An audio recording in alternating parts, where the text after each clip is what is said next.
சித்தரித்து கடந்த காலத்தில் பத்திரப்பதிவு செய்வதற்கு தடை என்பது விதிக்கப்பட்டிருந்தது. அது கோயில் இனாம் நிலங்கள் தமிழ்நாடு முழுவதும் இருக்கிறது. அதிலே பல்லாயிரக்கணக்கான விவசாயிகள் நீண்ட காலமாக விவசாயம் செய்து வருகிறார்கள், குடியிருந்து வருகிறார்கள், வியாபாரம் செய்து வருகிறார்கள். ஆனால் இனாம் நிலம் என்றாலே கோயில் நிலம் என்கிற ஒரு தவறான புரிதலில் குறிப்பாக இந்துத்துவ அமைப்புகள், RSS, இந்து முன்னணி போன்ற அமைப்புகள் இந்த நிலங்களை எல்லாம் கோயில் நிலங்கள் என்று ஒரு தவறான பிரச்சாரத்தை செய்து நீதிமன்றத்திலே வழக்குகளை தொடுத்து நீதிமன்றத்தின் மூலமாக உத்தரவுகளை பெற்று மக்களுக்கு எவ்வளவு இடையூறுகளை செய்ய முடியுமோ அவ்வளவு இடையூறுகளையும் கடந்த காலத்தில் இந்துத்துவ அமைப்புகள் செய்திருக்கிறது. இப்போதும் அப்படி பல சென்னை உயர்நீதிமன்றத்திலும் மதுரை உயர்நீதிமன்றத்திலும் பல வழக்குகள் என்பது இப்போது நிலுவையில் இருந்து கொண்டிருக்கிறது.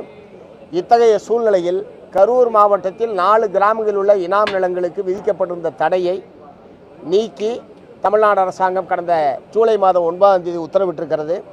தமிழ்நாடு அரசாங்கத்தினுடைய இந்த துணிச்சலான நடவடிக்கைக்கு மார்க்சிஸ்ட் கம்யூனிஸ்ட் கட்சியின் சார்பில் பாராட்டுகளை தெரிவிச்சுக்க விரும்புகிறேன்.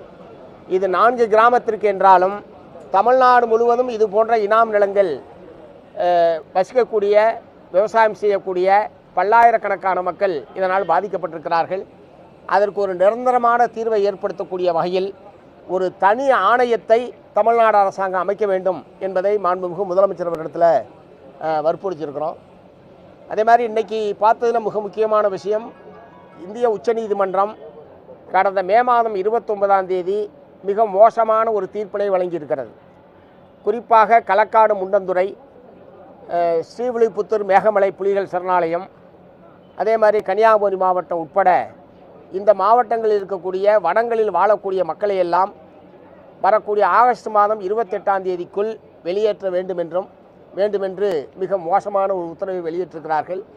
அந்த உத்தரவில் சாதாரண சிவில் சமூக மக்களுக்கு எதிராக ஒருவேளை தமிழ்நாடு அரசாங்கம் இந்த மக்களை எல்லாம் வெளியேற்றுவதற்கு ஒத்துழைக்கவில்லை என்று சொன்னால் மத்திய துணை இராணுவ படையை நீங்கள் பயன்படுத்தலாம் என்று சொல்லி அந்த உத்தரவிலே குறிப்பிடப்பட்டிருக்கிறது. உச்சநீதிமன்றத்தினுடைய இத்தகைய உத்தரவு என்பது உண்மையான கண்டனத்துக்குரியது.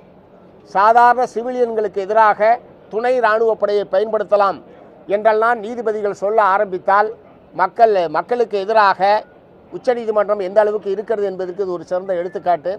ஆகவே அவற்றையெல்லாம் முதலமைச்சருடைய கவனத்துக்கு நாங்கள் கொண்டு வந்திருக்கிறோம். தமிழ்நாட்டை பொறுத்தவரை வன உரிமை சட்டம் 2006 முழுமையாக அமுல்படுத்தப்படாத ஒரு நிலைமை என்பது இருந்து கொண்டிருக்கிறது. இதுவரை தமிழ்நாடு முழுவதுமே ஒரு 35,000 குடும்பங்களுக்குத்தான் பட்டா என்பதே வழங்கப்பட்டிருக்கிறது. சட்டம் 20 வருஷம் ஆச்சு. 20 வருஷத்தில் திமுக அதிமுக 2 கட்சிகளும் தான் ஆட்சி பொறுப்பில் இருந்திருக்கிறார்கள்.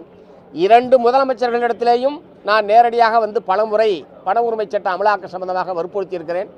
ஆனால் அது அந்த நேரத்திற்கு சில மலைகளில் பட்டா வழங்கப்பட்டதை தவிர இதனால் பயன்பெற வேண்டிய எல்லா குடும்பங்களுக்கும் அந்த பணி என்பது தமிழ்நாட்டில் நிறைவேறவில்லை. தேனி மாவட்டம் வருசநாடு, கடமலைக்குண்டு உள்ளிட்ட பகுதிகளில் மட்டும் 98 கிராமங்களிலிருந்து மக்களை வெளியேற்ற வேண்டும் என்று உச்சநீதிமன்றம் உத்தரவிட்டிருக்கிறது. ஆகவே ஒரு மிகப்பெரிய பதட்டம் தேனி மாவட்டம் முழுவதும் நிலவி கொண்டிருக்கிறது. ஆகவே இந்த பிரச்சனையில் தமிழ்நாடு அரசின் சார்பில் உச்சநீதிமன்றத்தில் மறு சீராய்வு மனு தாக்கல் செய்து இந்த தீர்ப்பை நிறுத்தி வைக்க வேண்டும். 2வது, வன உரிமை சட்டம் 2006 பழங்குடியினர் மற்றும் வனத்தை சார்ந்து வாழக்கூடிய இதர சமூகத்தினருக்கு அந்த சட்டத்தில் உள்ள சரத்துக்களின் அடிப்படையில் அனைத்து பயனாளிகளுக்கும் வன உரிமையும் நில உரிமையை வழங்குவதற்குரிய நடவடிக்கைகளை தமிழ்நாடு அரசாங்கம் தீவிரப்படுத்த வேண்டும். இந்த 2 விஷயம் நாங்கள் வற்புறுத்தியிருக்கிறோம். அதே மாதிரி 2வது, விருதுநகர் மாவட்டத்தில் இன்றைக்கும் பட்டியல் சாதி மக்கள் வாழக்கூடிய ஒரு கிராம பகுதிக்கு பறைச்சேரி என்று பெயர் வைக்கப்பட்டிருக்கிறது. நீண்ட காலமாக இந்த பறைச்சேரி என்கிற பெயரை நீக்க வேண்டும், வடக்கு அச்சம் தவிழ்த்தான் என்று அந்த பெயரை மாற்ற வேண்டும் என்று அந்த கிராம மக்கள் கடந்த 15 ஆண்டுகளுக்கு மேலாக போராடி வருகிறார்கள். நானே அந்த கிராமத்திற்கு நேரடியாக சென்று மக்களுடைய கருத்துக்களையும் கேட்டேன். மாவட்ட ஆட்சித்தலைவர் பரிந்துரை செய்கிறார் மாற்றலாம் என்று சொல்லி RDO பரிந்துரை செய்திருக்கிறார். கிராம ஊராட்சி தீர்மானம் நிறைவேற்றி அனுப்பியிருக்கிறது. இவ்வளவு அனுப்பியதற்கு பிறகும் தமிழ்நாடு அரசினுடைய ஆவணங்களில் அந்த பறைச்சேரி என்பது நீக்கப்பட்டு வடக்கு அச்சம் தவிழ்த்தான் என்று மாற்றுவது என்பது ஒரு சாதாரணமான சின்ன வேலை. ஆனால் அது கூட அந்த சிறிய வேலையை கூட கடந்த 15 ஆண்டு காலமாக செய்யாமல் அந்த மக்கள் மிகப்பெரிய மன உளைச்சலுக்கு உள்ளாகியிருக்கிறார்கள். நீ இந்த எந்த ஊரா அப்படின்னு கேட்டால் இப்படி ஒரு ஊரை சொல்ல முடியுமா? வெளியே நான் இந்த ஊர்லேருந்து வரேன்னு சொல்ல முடியுமா? ஒரு மிகப்பெரிய மன உளைச்சலுக்கு அந்த மக்கள் உள்ளாகி இருக்கிறார்கள். அதை ரொம்ப கவனமாக முதலமைச்சர் அவர் கேட்டார். அநேகமாக உடனடியாக அந்த பரிச்சேரி என்கிற பெயரினுடைய கிராமத்தினுடைய பெயரை மாற்றுகிற நடவடிக்கை உடனடியாக எடுக்க வேண்டும் என்பதை நாங்கள் வற்புறுத்திருக்கோம். மூன்றாவது, வடக்கு அச்சம் தவிழ்த்தான். ஏற்கனவே அச்சம் தவிழ்த்தான் என்பது அந்த கிராமத்தினுடைய பெயர். அந்த ஊராட்சியினுடைய ஒரு பகுதியாகத்தான் இந்த பரிச்சேரி என்கிற கிராமம் இருக்கிறது. அந்த கிராம ஊராட்சியே வடக்கு அச்சம் தவிழ்த்தான் என்று மாற்ற வேண்டும் என்று அவர்கள் பரிந்துரைத்திருக்கிறார்கள். மாவட்ட ஆட்சித்தலைவரும் அதை பரிந்துரை செய்திருக்கிறார். ஆகவே இங்கே வருவாய் நிர்வாக ஆணையர் ஒரு உத்தரவு போட்டால் முடிகிற விஷயம். ஆனால் அது கூட இது இரண்டாவது. மூன்றாவது, சேலம் மாநகராட்சிக்கு தண்ணீர் விநியோகிக்கிற உரிமையை சூயஸ் என்கிற பிரான்ஸ் கம்பெனிக்கு ஏற்கனவே திமுக ஆட்சி காலத்தில் ஒப்பந்தம் என்பது ஆட்சியை விட்டு போகக்கூடிய நேரத்தில் வழங்கப்பட்டிருக்கிறது. ஏற்கனவே இந்த சூயஸ் நிறுவனம் கடந்த 4-5 ஆண்டு காலமாக கோயம்புத்தூர் மாநகராட்சியில் தண்ணீர் விநியோகத்தில் ஈடுபட்டிருக்கிறார்கள். இந்த பிரான்ஸ் நிறுவனம் ஏற்கனவே பொலிவியா, தென்னாப்பிரிக்கா உள்ளிட்ட நாடுகளில் தண்ணீர் விநியோகம் செய்து அதில் ஏழை மக்களுக்கெல்லாம் தண்ணீர் வழங்காமல் தண்ணீர் விநியோகத்தை தடுத்து நிறுத்தியதனுடைய விளைவாக கட்டணம் கட்டலன்னு சொல்லி அந்த மக்களே பெரிய எழுச்சி ஏற்பட்டு அந்த கம்பெனியை அடித்து விரட்டினாங்க. அப்படிப்பட்ட கம்பெனியிடம் இப்போது சேலம் மாநகராட்சியினுடைய நீர் விநியோக உரிமையை தமிழ்நாடு அரசாங்கம் வழங்கியிருப்பது என்பது ஏற்கத்தக்கதல்ல. இதில் சாதாரண ஏழை எளிய மக்கள் உட்பட இணைப்புக்கும் 25 வருஷத்துக்கு குத்தகை கொடுத்துருக்காங்க ஒரு கம்பெனிக்கு. இப்போ 25 வருஷத்தில் அவன் எவ்வளோ கட்டணம் ஏற்றுவான், என்ன பராமரிப்பான், ஏதும் தெரியாது. அதனால் குடிதண்ணீர் என்பது அரசனுடைய குடிதண்ணீர் விநியோகம் என்பது அரசனுடைய கட்டுப்பாட்டில் இருக்க வேண்டுமே தவிர தனியார் அதுவும் பன்னாட்டு கம்பெனிகளை ஒப்படைப்பது என்பதை ஏற்கவே முடியாது. ஆகவே அந்த ஒப்பந்தத்தை ரத்து செய்ய வேண்டும் என்பதை மாண்புமிகு முதலமைச்சரிடத்தில் நாங்கள் தெரிவித்திருக்கிறோம். அதிகாரிகளோடு கலந்து பேசுவதாக தெரிவித்திருக்கிறார். இந்த மிக முக்கியமான இந்த 4 மாவட்ட விவசாயிகள், பழங்குடி மக்கள், அதே மாதிரி சேலம் மாநகர மக்களுடைய குடிநீர் உரிமை, இந்த விருதுநகர் மாவட்ட மக்களுடைய அந்த கிராமத்தினுடைய பெயரை மாற்ற வேண்டும் என்கிற இந்த முக்கியமான பிரச்சனைகள் சம்பந்தமாகத்தான் இன்றைக்கு முதலமைச்சரை சந்தித்தோம்.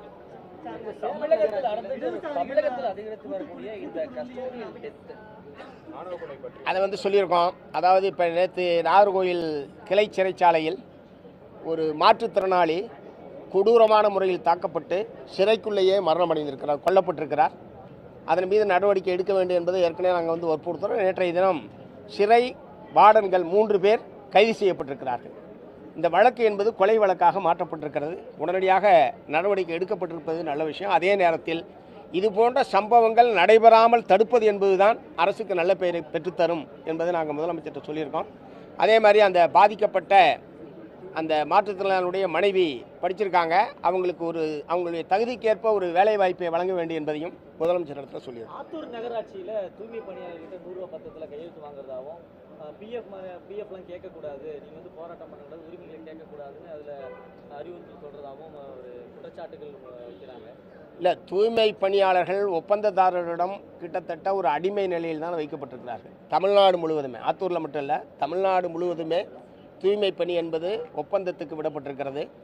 இந்த ஒப்பந்தம் ரத்து செய்யப்பட்டு தூய்மை பணியாளர்கள் அனைவருமே நிரந்தரம் செய்யப்பட வேண்டும் என்பது மார்க்சிஸ்ட் கம்யூனிஸ்ட் கட்சியினுடைய கோரிக்கை.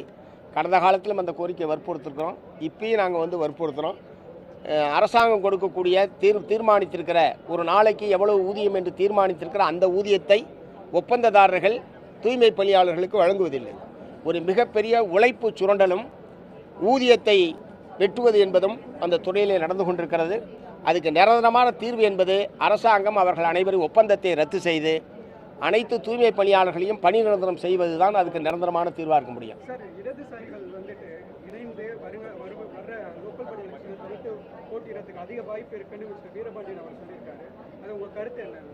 இல்லை, அவர் எங்கே சொன்னார்னு தெரில. பட் தேர்தலை பொறுத்த வரைக்கும் நாங்கள் இப்போ யோசிக்கலன்றது ஏற்கனவே சொல்லியிருக்கோம். எல்லாரும் 3 பேரும் சேர்ந்து இது பண்ண போது சட்டமன்ற இடைத்தேர்தல், உள்ளாட்சி தேர்தல் இவைகள் சம்பந்தமாக இன்னும் எந்த முடிவும் எடுக்கப்படவில்லை. ஒருவேளை அவர் ஒருவேளை இப்படி சொல்லியிருக்கலாம், அப்படிப்பட்ட ஒரு நிலைமை ஏற்பட்டாலும் நாங்கள் தனியாக அனுப்போன்னு அவர் சொல்லியிருக்கலாமே தவிர, ஆனால் எப்படினாலும் இடதுசாரிகள் சேர்ந்து தீர்மானிப்போம்.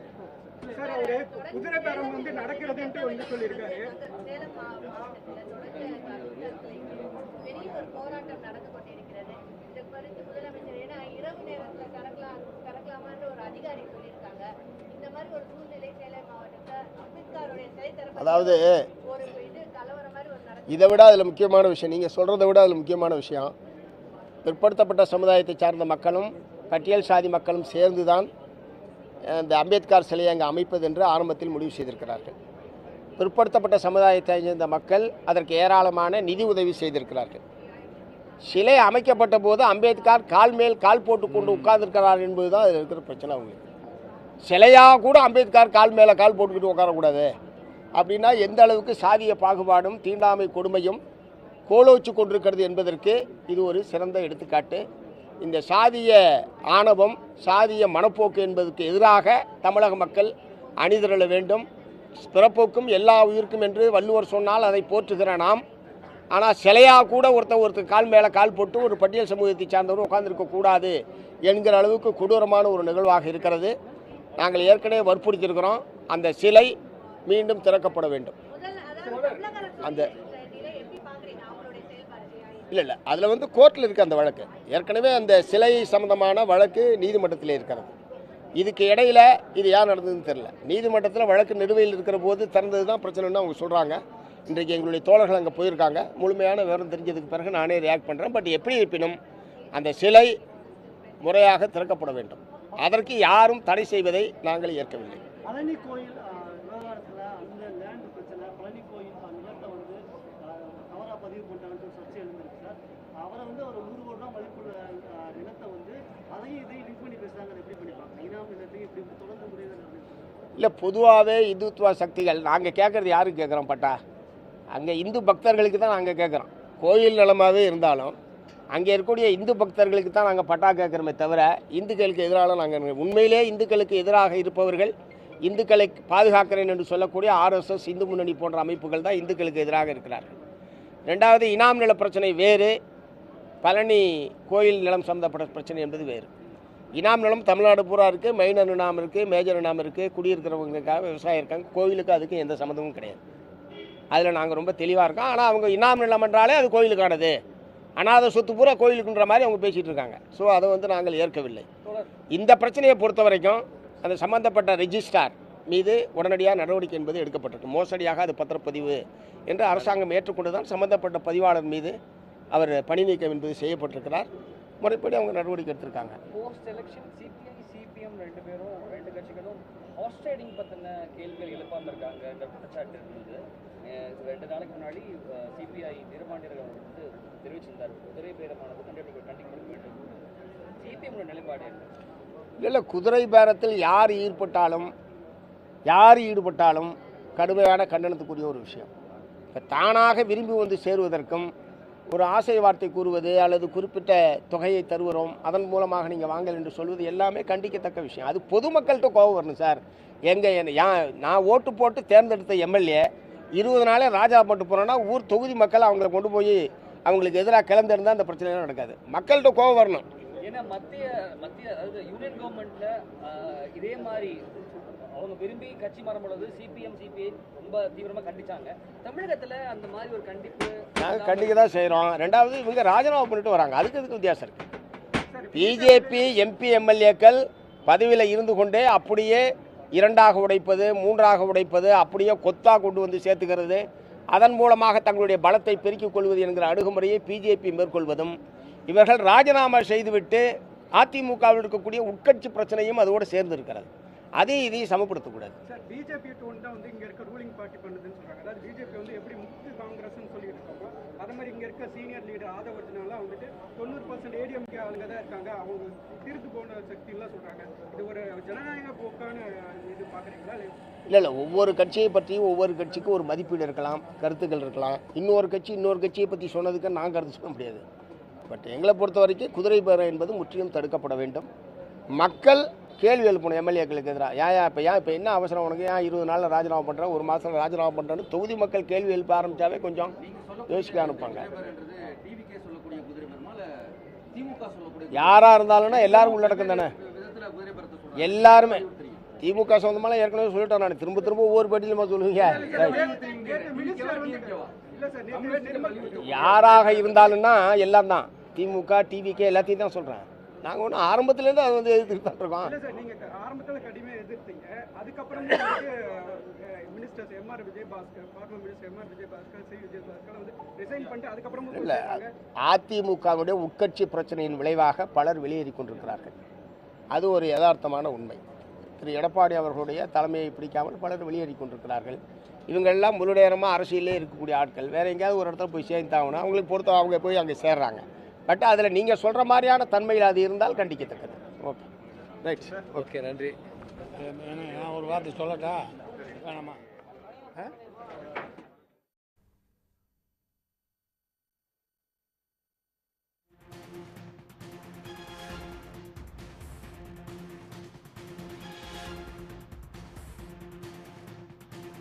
மார்க்சிஸ்ட் மாநில செயலாளர் பி. சண்முகம் செய்தியாளர்களை சந்தித்தார். முதலமைச்சர் விஜயை சந்தித்த பிறகு சண்முகம் செய்தியாளர்களை சந்தித்தார். அப்போது இனாம் நிலம் தொடர்பான உத்தரவுக்கு முதலமைச்சருக்கு நன்றி தெரிவித்ததாக அதில் குறிப்பிட்டிருந்தார்.